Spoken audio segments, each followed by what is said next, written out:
Boys and girls, welcome to another lesson on Technical Sciences grade 12. We are continuing with a very important topic, which is organic chemistry. And this time we are still focusing on organic reactions that we have actually started yesterday. And I have told you that this topic is actually part of paper 2, and it's the topic that counts a lot of marks, and hence we are really taking time to understand it and really do questions on it and so on. So I really hope that you have everything that you need, maybe a bottle of water as well to hydrate yourself in between the lesson, as well as your pens, as well as your notebooks. Right, without wasting any time, let us look at how our lesson is actually structured for today. Right, so we will be just looking again into what we are required to know in terms of organic reactions as per the examination guidelines, and I will be engaging you further today with polymers, because that's another section on organic reactions which we actually did not look into. So we'll check what the examination guideline says about polymers. And then in the features of the topic, we will definitely learn about these reactions.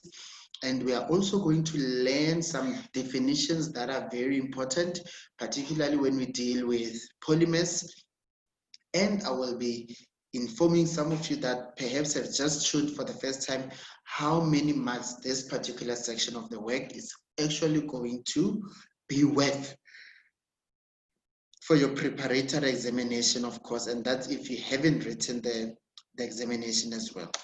Right, so yesterday we actually looked into reactions of organic compounds, and remember what we did yesterday. We looked at oxidation, which is the combustion of hydrocarbons, and in particular we looked at the reaction of propane with oxygen gas, and we also looked at the reaction of butane with oxygen gas. But remember, we can ask you for any hydrocarbon, and remember as well that we used molecular formulae to write down those equations, and we ensure that those equations are chemically balanced. And then we did substitution reactions. In substitution, remember, for yesterday we dealt with substitution of alkanes, and that is where our alkane was reacting with a halogen altogether. And then we looked at addition reactions, and those were reactions of alkenes. And that is where you start with an alkene, which is a compound that has a double bond, and you end up with a compound that does not have a double bond, which has only single bonds between carbon and carbon atoms, because the double bond breaks. And we looked at the different types of addition reactions. And remember, we looked at hydrohalogenation, and we also looked at halogenation. And you will recall that when we talk about hydrohalogenation, that's when we were adding a hydrogen as well as a halogen to an alkene and then break the double bond. And then when we looked at halogenation, that is when we reacted our alkene with a halogen, either Br2 or Cl2 with that particular compound, which in that case is an alkene.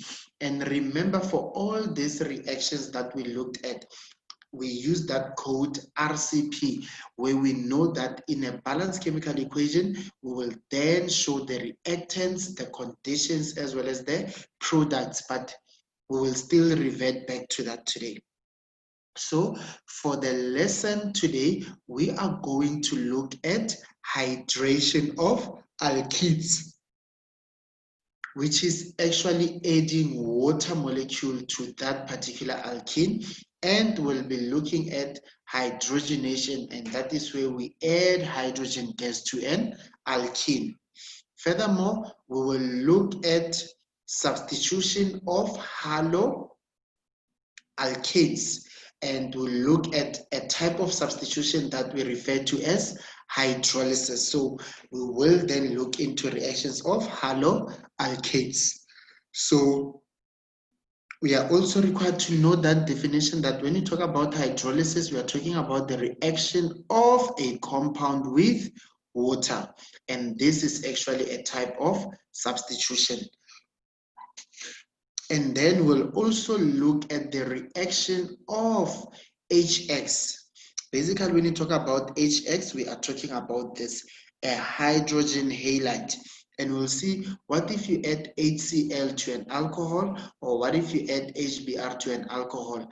We know that we will definitely produce a haloalkane.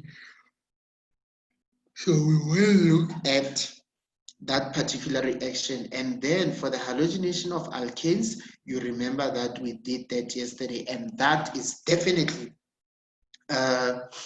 substitution of alkanes. So let us move further now and look at the last two types of addition reactions that we need to know for alkenes. Right.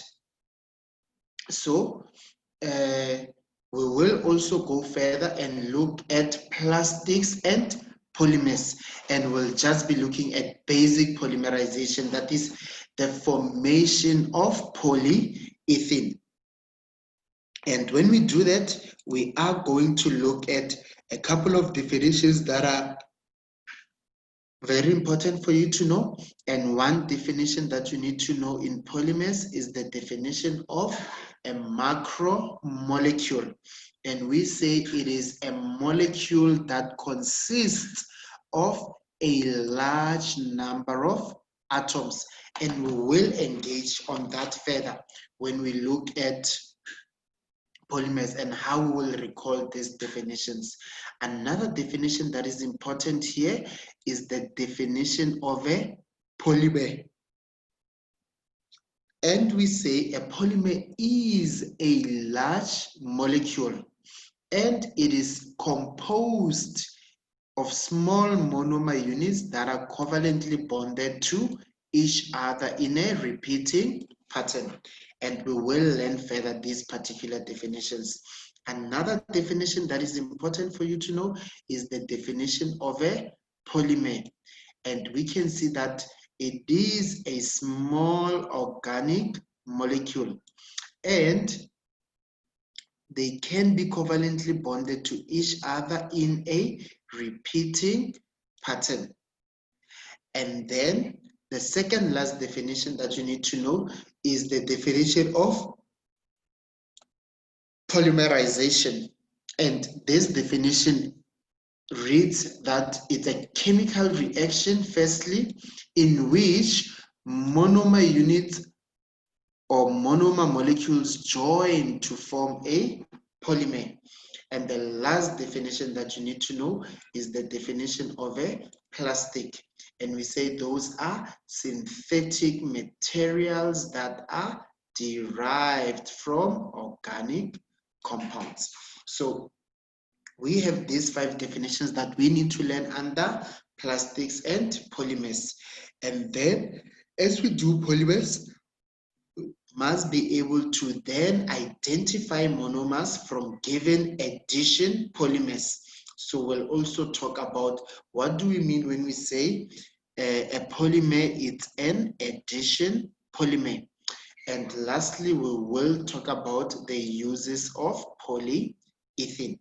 So that is essentially what our lesson is going to cover today, and it is what you need to know as per the examination guidelines, and I hope that you will enjoy the lesson as we go through it.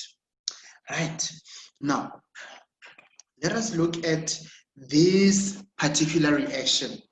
Now this reaction, firstly, we can see that we have propene, or what you call prop 1 in. And this propene or prop-1-ene, it is reacting with H2.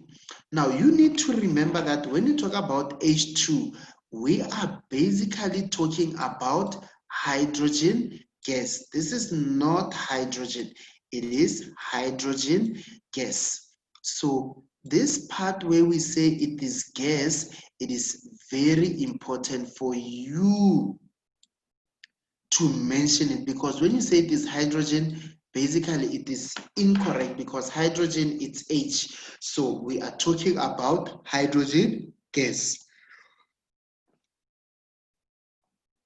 So my dear learners, there you can actually see that I have a prop-1-ene, which is an alkene, and it is reacting with hydrogen gas.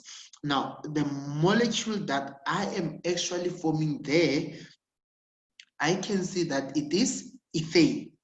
Rather, it is propane, because it has 3 carbons. So we know that with 3 carbons, it will be a prop. And then, because it's an alkane, this one, the name ends with ane. So the molecule that I have formed there is a molecule with 3 carbons, which belongs to the homologous series alkanes, and that is definitely propane. Now, this molecule was transformed from this reactant to this particular product.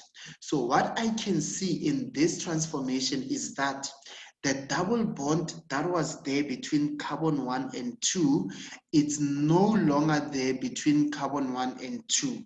So the double bond of the alkene has been broken. So if the double bond is broken, we know very well that means the type of reaction is addition, because addition, we see it by breaking the double bond of the alkene. Furthermore, I can see that on the first carbon there, I only had 2 hydrogens. And on the second carbon, originally, I had 1 hydrogen. But when I come to the first carbon here, I can see that I have 3 hydrogens because I added that hydrogen. Again, on the second carbon, I see that I have 2 hydrogens because I added that particular hydrogen. And therefore, this is a second clue that this reaction is an addition reaction, because those hydrogens were added. Again, if you check, initially you had 3 carbons and 1, 2, 3, 4, 5, 6 hydrogens. But now you have 1, 2, 3 carbons, and the hydrogens are 1, 2, 3, 4, 5, 6, 7, 8. So you can definitely see that you added 2 hydrogens. And the 2 hydrogens that you added are actually your hydrogen gas. So if you then check the number of carbons on the left, it is equal to the number of carbons on the right. The number of hydrogens on the left is equal to the number of hydrogens on the right-hand side. Now, you will recall again that I said when we write down a fully balanced chemical equation, particularly in organic chemistry, we deal with RCP. And we remember that the R stands for reactants, the C stands for conditions, and the P stands for products. So what I can see there is that I have my reactants correctly, I have my other reactant being correct, and I have my product being correct. And the last mark is for balancing, because the number of carbons and hydrogens on the left is exactly equal to the number of carbons and hydrogens on the right-hand side. Now, I'm done with reactants and products, so I am left to give the conditions altogether. So my conditions here are that I am going to require platinum as a catalyst. And we know on top of the arrow or just beneath the arrow, that is where we will be writing our condition. So I will require platinum as a catalyst. If you don't have platinum in the laboratory, then you could use PD, which is palladium, or you could use Ni, which stands for nickel. So any of these catalysts is definitely going to work. Then we already know that this reaction is an addition reaction. So I can ask you then, what type of addition are we looking at here? And because when I ask you for the type of addition, I'm actually trying to ask you, what have you added altogether, or rather, how have you added? And because I added hydrogen gas, then we say the type of addition is then called hydrogenation altogether. That is the type of addition. Are we clear? And how do I remember the conditions? I always say the code is RCP. So I will always remember that I gave the reactants, I gave the products, so I also need to give the conditions. Otherwise, if you don't give us the conditions, then essentially you are not going to get all the marks. So questions that could arise from here, my dear learners, as I have mentioned, we could definitely ask you, to which homologous series does the product of this reaction belong? So the product of this reaction, we can definitely see that it belongs to the homologous series alkanes altogether, because it is a hydrocarbon and you have single bonds between carbon and carbon atoms. So we can definitely conclude that the product belongs to the homologous series alkanes. But like I have mentioned to you, you would not have known that it will belong to the homologous series alkane, not work out the structure of that particular product. So you are required to actually do your rough work, which is your groundwork, somewhere on the side, determine the product, and when you have determined the product, then you can say this particular product belongs to the homologous series alkanes. Another question that could arise here, you can see on the left-hand side, my learners, we have two reactants, and one reactant is prop 1-in. So it is an alkene, and this is an organic molecule. So this particular reactant, we classify it as an organic reactant. But if you look at hydrogen gas is not an organic molecule, because it does not contain any carbon atoms, but it is still a reactant. But when we classify it, then we are going to say hydrogen gas is an inorganic reactant. So it is an inorganic reactant, because we can definitely see that it is not made up of any carbon atoms. Right, that's a nice one. Let us move to another type of addition, which is the last one. And this one, we can see that we are taking again our prop 1-in, which is an alkene, and we are reacting it with water altogether. Remember, HOH, it is basically H2O. Why is it H2O? Because I have two hydrogens, I have one oxygen. So this that we are looking at here is definitely H2O. And it is advisable that you indicate your H2O in this fashion, because when you indicate it in this fashion, it makes it easy for you to perform that addition reaction. But when it is written in this form, then it's not that easy to actually perform the type of addition that you want. So I can see that I'm going to add water into this molecule. So it means one there is going to get an H, and then the carbon there is definitely going to get the OH, and then the double bond has to break altogether, because you can't add an H and an OH there. If I just add an H and an OH without breaking the double bond, then this carbon will have 5 bonds, this carbon will have 5 bonds, so that is incorrect. But if I break down the double bond, then this carbon now will have 3 bonds, this carbon will have 3 bonds, then I can add one atom there, or a group of atoms. I can also add one atom there, or a group of atoms. And this is essentially what has happened there, my dear learners. Are we clear? So the H was added on the first carbon, and then the OH was added on the second carbon. And that was done only when the double bond was broken between the carbon and carbon atoms. Again, we can then conclude that this reaction is an addition reaction, because when I started, my molecule had a double bond, but now the double bond has been broken. And those carbon atoms were not bonded to any other atom. Well, on that particular carbon, there was no additional atoms there except the two hydrogens, but now it's two hydrogens plus that additional hydrogen.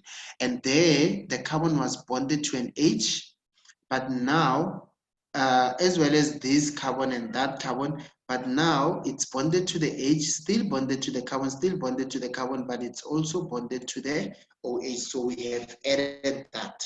Again, when you check the number of carbons on the left, it's 3. The number of carbons on the right is 3.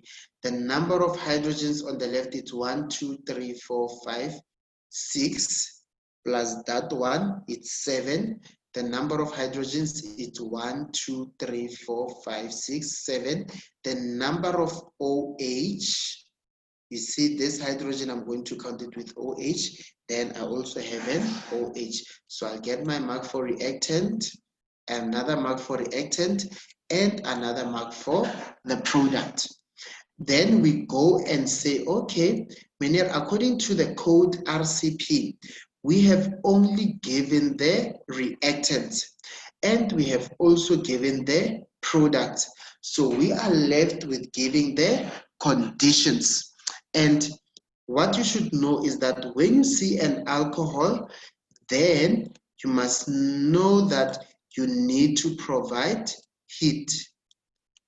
And you also need an acid catalyst, which is sulfuric acid altogether. So there you need to have heat, and you also need to have sulfuric acid. I just need to indicate to you as well, sometimes you'll be given a balanced chemical equation, so you need to know that sometimes the word heat, if we don't want to write it in words, we could indicate it to you using a triangle, but preferably when you want to show us the conditions, then you write your heat in full. So there are two conditions that must be met here. The mixture of the reactants must be heated, and you will require sulfuric acid, which is given by the chemical formula H2SO4. So just know, my dear learners, if we asked you to write down the formula of the catalyst, then you will say the formula of the catalyst is H2SO4. If we said give the name of the catalyst, then you would say the name is sulfuric acid altogether. So what does this teach me again? If I ask you what is the function of the sulfuric acid here, then your answer will be it acts as a catalyst. So in this particular reaction, you need to know that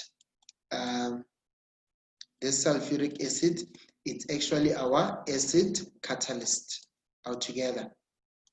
Right, so the function of sulfuric acid there, we say it acts as a catalyst. Now, what you also need to remember, my dear learners, is that when this reaction is taking place, right, you will produce a product, and there is something that you must always know at least about the product, to say the product belongs to the homologous series alcohols. And again, a question could have just come that says, write down the general formula to which this product belongs, or write down the general formula to which rather write down the general formula of the product that is formed in this particular reaction. So you then need to remember that, okay, I need to work out the product first. You realize that the product is an alcohol. Then you will remember that if it is an alcohol, then the general formula is going to be CnH2n plus 1. And then we are going to write OH altogether.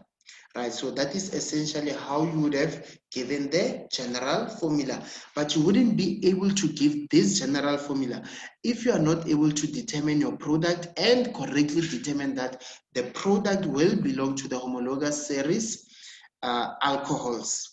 Furthermore, my dear learners, on the side of the reactants, we can also see that this reactant is an organic reactant because this is an organic molecule, it is an alcohol, but we can then see that this other reactant is an inorganic reactant altogether. Why? Because it is not a molecule that is made up of carbon atoms. We know organic molecules are molecules that are containing carbon atoms. So this wraps up the last type of addition reaction that we get in alkenes for your syllabus. And this type of addition, we then refer to it as hydration. Why are we saying it's hydration? Because we added water molecule altogether. So I've seen some of the learners, they would call this wateration. Ha ha ha ha, my dear learners, there is no way. The fact that we are adding water, you cannot then call this wateration. So this is incorrect. We call it hydration altogether, right? So you will then recall that for addition reactions, we've first started with halogenation of alkenes, which is a type of addition. Then another type of addition that we looked at was hydrogenation. Another type of addition that we looked at in particular today, it was hydrogenation. Another type of addition that we looked at is definitely hydration altogether, right? So now we are going to move and we will look at how haloalkanes react. Right, so here we are looking at reactions of haloalkanes. Now, my dear learners, to first classify a reaction as a reaction of a haloalkane, what does that imply? It means that it is a haloalkane that is reacting. In other words, you expect that a haloalkane is going to be your reactant. In other words, when you look at the left-hand side of the arrow, you expect to get a haloalkane. So there is a haloalkane, right? How do we know it's a haloalkane? I can see that it's single bond between carbon and carbon atoms, and I have hydrogens, but I also just have a halogen there, which is bromine. As a result, this molecule belongs to the homologous series haloalkanes. And this haloalkane, it is reacting with water. Now, when a haloalkane reacts with water, basically I told you the easiest way that you can work with H2O is to actually just show how it looks, which is HOH altogether, right? Which is HOH. Now, when you see a haloalkane reacting with water, firstly, you can say to me, this reaction is a hydrolysis reaction. And why are we saying this is a hydrolysis reaction? It's a hydrolysis reaction because it's a reaction of a compound with water. But we are going to be specific about that hydrolysis as well. So what possible reaction can take place here? the possible reaction that can take place is that the bromine is then substituted by the OH altogether. So in the place of Br, we will substitute it with OH. And if we substitute it with OH, then we are going to form a product that belongs to a different homologous series, which is an alcohol. So let us look at this reaction. So here I have a molecule, and you will tell me that, Menir, this molecule is 2-bromo.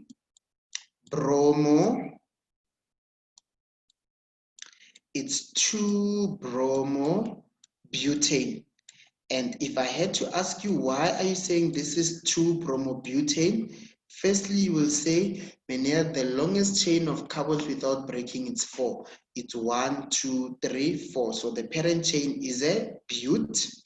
Then the name will end with A and E because it is a haloalkane.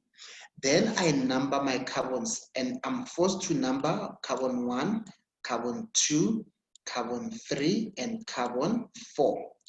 Why is that the case? Because according to IUPAC rules, the functional group must be on the lowest numbered carbon. So the Br there, which is the halogen, if I number from left to right, then it will be on carbon 2.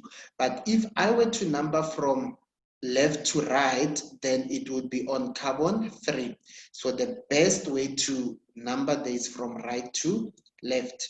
So my substituent is a bromo, I can see that, and it's on carbon 2, then I put a hyphen because there must be a hyphen between a letter and a number. So this is 2-bromobutane. Then I perform my reaction, so I'm reacting it with water, which is HOH altogether. This and this is the same thing. Then I can see that from that, where it was a Br, can you see there it was a Br? Now I have an OH.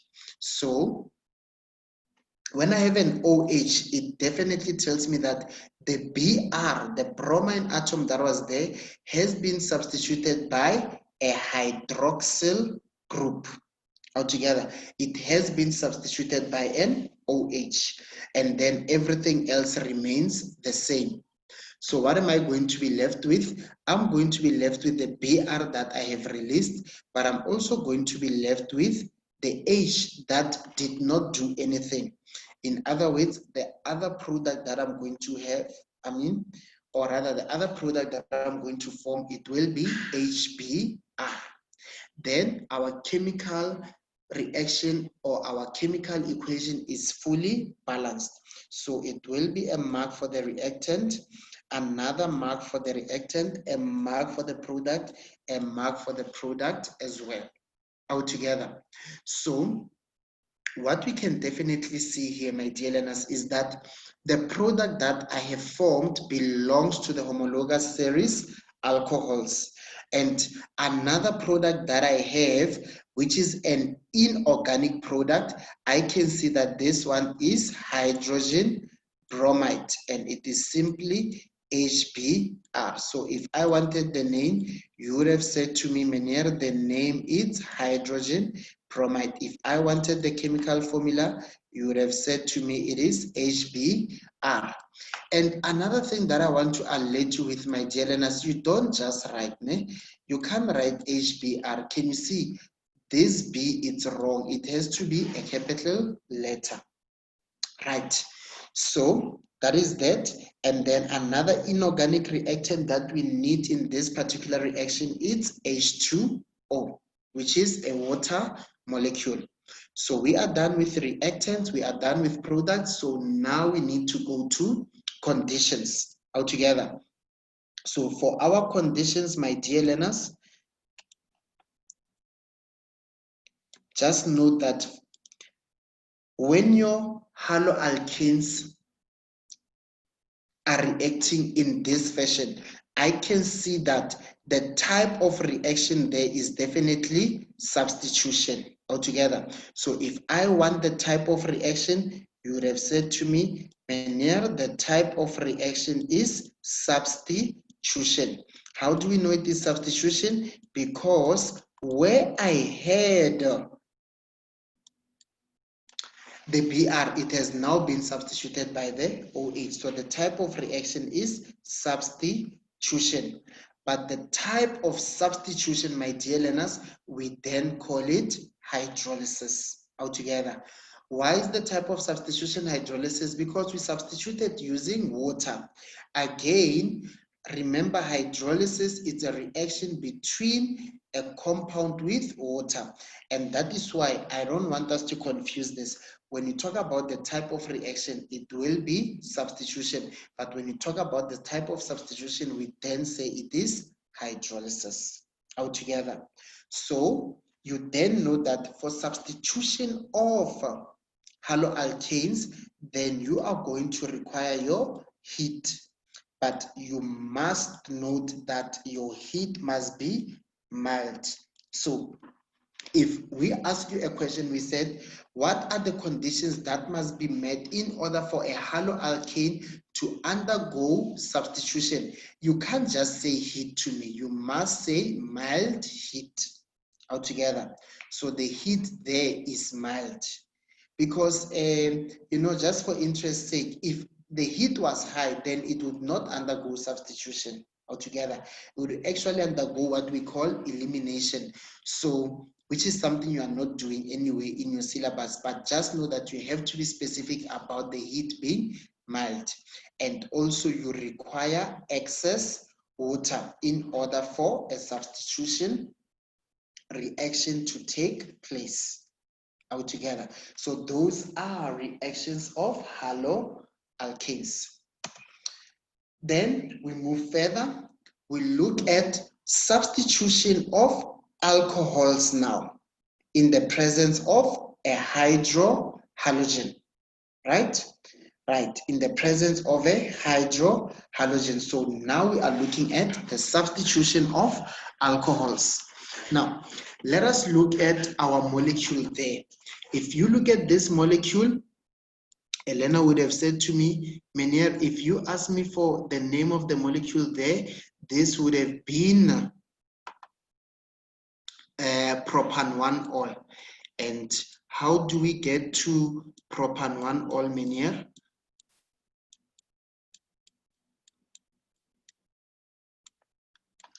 We look at the longest chain without breaking. Right. Actually thought there it's 3 carbons. Right. Actually 2 carbons. In other words, this molecule is ethan-1-ol. So 2 carbons.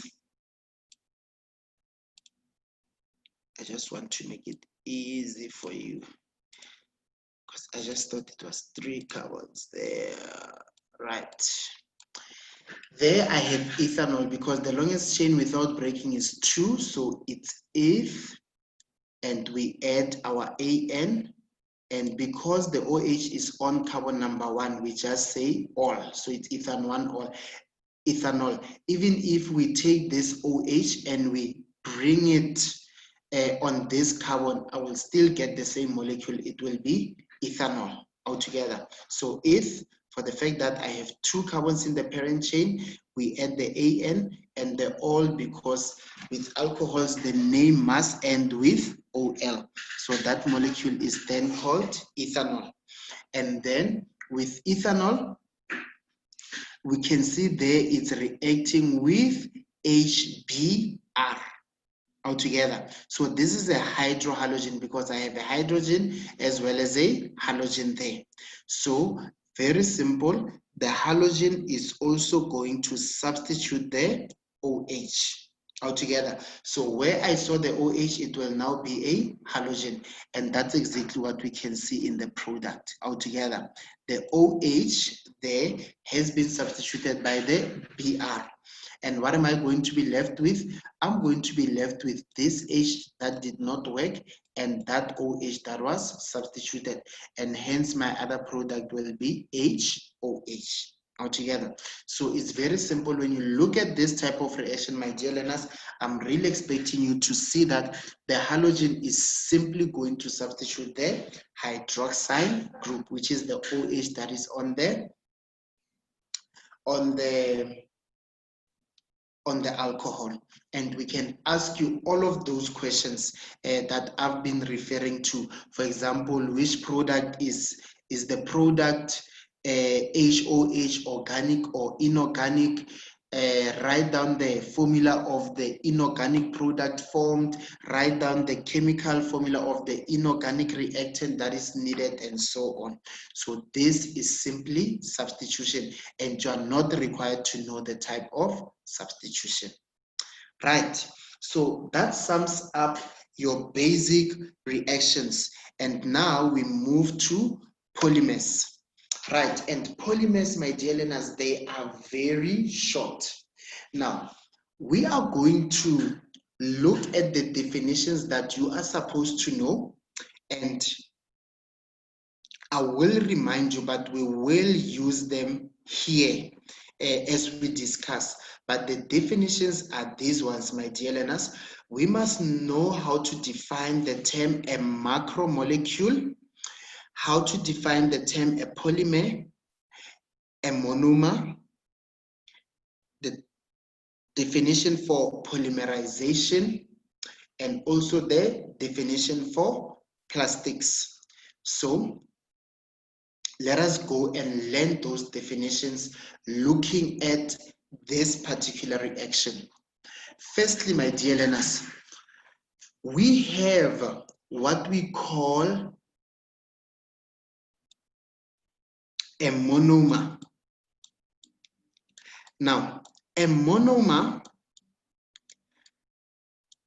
we define it as small organic molecules that can be covalently bonded to each other in a repeating pattern. So a monomer, it's small, right? That's not the full definition. I just gave you the full definition. There are small organic molecules that can be covalently bonded to each other in a repeating pattern. Now, what does that mean?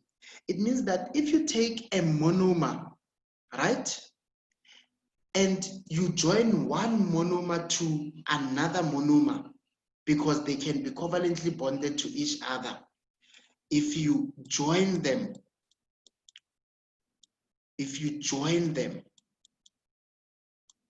then you are going to form what we call a polymer or a polymer.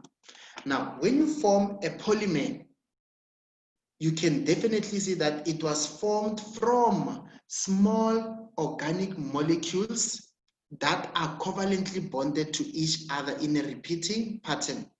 And that is why when we define a polymer, we say it's a large organic molecule formed when small organic molecules join to each other in a repeating pattern. So that is the explanation of how do we form a polymer. We take the small organic molecules, which are the monomers, and we join them to each other in a repeating pattern. And we are going to form a molecule that is large, and that molecule is a polymer.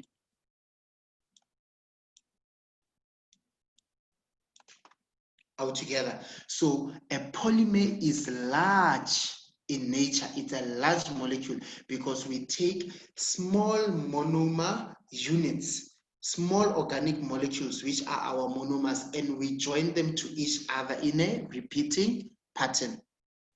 Now, when we form a polymer, we need those monomers. So we actually need to know which monomer do we need and which polymer is it going to form. Now, in our example, we are going to use a monomer that we call ethene.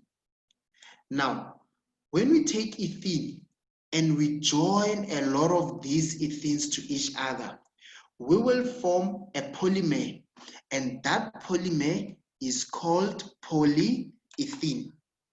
So by just looking at this name there that we call polyethylene, we know in science the term poly or the word poly means many. So it literally translates to many ethenes altogether. So our monomer will be ethene, and we'll take one ethene and bond it to another ethene, and we can bond it to millions and billions of ethenes to form a very large molecule. So when all these ethenes covalently bond to each other in a repeating pattern, we will form a large molecule, and that molecule will be polyethylene, which literally translates to many ethenes that are covalently bonded to each other in a repeating pattern. So if I ask you now, ethene is the monomer, what is the polymer that ethene will form when the monomers join to each other? You will say ethene will form a polymer that we call polyethylene. Or if I ask you, which monomer is used to make polyethylene? You will say the monomer is ethene. Now, a polymer in nature, we can see that it's a large molecule. If it's a large molecule, in other words, it means it contains a large number of atoms. So if it contains a large number of atoms, it means this molecule can be regarded as a macromolecule. And we know in science, macro with an A definitely tells me large. So a macromolecule is a molecule that consists of a large number of atoms altogether. Now, this is a macromolecule, and this is a definition that you are also required to know. So a large molecule, it's a molecule that contains a large number of atoms, and that is the definition for a macromolecule. Now, when you look at this reaction shows me that I have my ethene, and this is a monomer. And if I take many ethenes, many of these monomers, right, which I do not necessarily know the exact number, but we assume that it's n number of ethene molecules, meaning it's n number of ethene monomers, many and many of them, and they react with each other, then I am going to form this molecule that we call polyethylene. So I can see that to go from n number of ethenes, which is many ethenes reacting to each other, and to form polyethylene, I can see that those reactions, those ethenes, when they react with each other, a double bond breaks altogether. And it makes sense, my dear learners. This carbon has 1, 2, 3, 4 bonds. This carbon has 1, 2, 3, 4 bonds. So there is not anything that you can add on there without breaking the double bond. So the double bond has to break.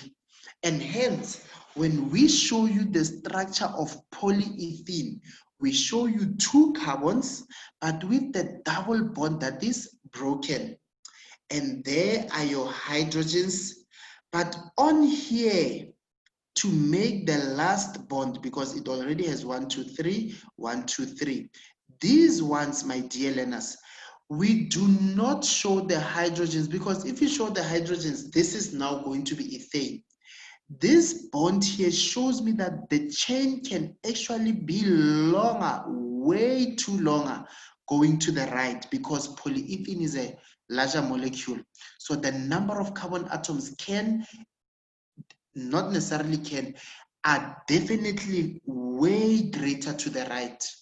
And also it's a polyethylene, so there are many carbon atoms. So the chain of carbons is also increasing to the left-hand side, and hence you do not increase your hydrogens. And then you put an N to show that this molecule is a large molecule. And then you will use your brackets there. So the bracket will enclose your atoms. So what do we see here, my dear learners, is that I took many ethenes, which is n number of ethenes, and they have definitely formed my polymer. And I can see that it's a polymer because of that n, to show that I have a large number of carbon atoms to the right and a large number of carbons to the left altogether. So this is an example of a reaction that we call a polymerization reaction. So how do we define this term polymerization? We say it's a chemical reaction in which monomers join to form a polymer. So those n number of ethenes, which are monomers, they join to each other to form a polymer. And that is the definition that we give to polymerization. So if I ask you, what type of reaction is taking place here? You are going to say the type of reaction, say, is definitely polymerization, because it's a reaction where monomers join to form polymer. So monomers there, which are your ethenes, join to form polymers altogether. Then we talk about what we call an addition polymer. So when you look at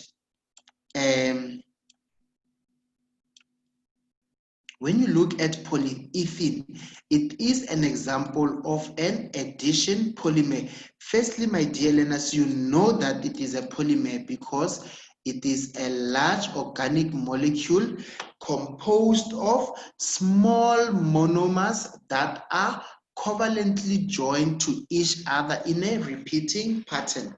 So it is a polymer again, right? Because you know its definition, because it's a large organic molecule composed of small monomers that are covalently joined to each other in a repeating pattern. So firstly, it is a polymer. Why are we saying it's an addition polymer? Because the double bond breaks. As the ethene reacts with another ethene, as one monomer reacts with another monomer, the double bond breaks, and we know that is definitely addition. And that is why we will classify this polymer as an addition polymer. And lastly, what you are expected to know is the uses of polyethylene. And to make sure that you get all your marks, be able to know at least 2 uses of polyethylene, and one use is that it is used to make plastic products such as plastic bottles. So write it exactly as I have given you, because it's very correct and it is to the point. So it is used to make plastic products such as plastic bottles. And lastly, amongst many of its uses, it is used to make bulletproof vests. So if we ask you for at least 2 uses, these are the most simple ones that you can give us altogether. So if we quickly go back, can you see now these are all the definitions that you were supposed to know? Oh, and furthermore, that one, plastics. We say plastics are synthetic materials that are derived from organic compounds altogether. So polyethylene, remember we said it is used to make plastic. In other words, plastic is manufactured using polyethylene. In other words, plastic is a synthetic material that is derived from where? From polyethylene. In other words, plastic, by full definition, it's a synthetic material that is derived from what? From an organic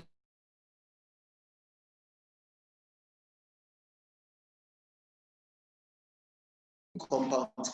And we can definitely see that that is the case with plastic because it is actually derived from polyethylene. So lastly, my dear learners, remember that the session on organic reactions for your preparatory examination will be plus minus 29 marks, which will be stretched between your multiple choice questions as well as your long and structured questions. And we have done all the reactions that you need to know. So tomorrow we are dealing with questions and more questions and more questions altogether, my dear learners, so that we concretize what we actually learned yesterday and what we learned today. Right, I've definitely enjoyed the lesson. I hope that you did too, and I will see you again tomorrow. Just make sure that you always learn at all material times because I don't want you to start dying. Right, thank you so much and enjoy the rest of the evening. Good night.